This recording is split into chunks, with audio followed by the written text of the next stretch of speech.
Let him cook. Let him cook now. Let him cook. I said let him. So since a lot of you guys have asked me for one-on-one mobile video editing lessons with crazy amount of money, I decided to make a course. This way, I can teach a lot of you at very affordable price. And the content of our course is in-depth step-by-step tutorial on how to elevate your editing skills using CapCut and PixArt.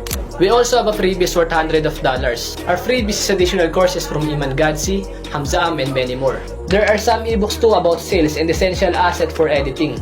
Our course isn't finished yet. For now, there are 6 modules and I'm planning to have 10. And the original price set for this complete course is $19 to $20 or 1,100 pesos. But since it's unfinished, I'm reducing the price to $6 or 350 pesos only. But why did I set it to public when it's not done yet? Because some of my followers have been asking me to buy my course even though it's not finished. I don't know why. And because I feel guilty selling a course that isn't finished, I lowered the price. But once we complete the 10 modules, it will be fixed at the original price. So if you want to learn how to produce high quality videos using your phone for only $6, comment me now to join our course. Bye bye!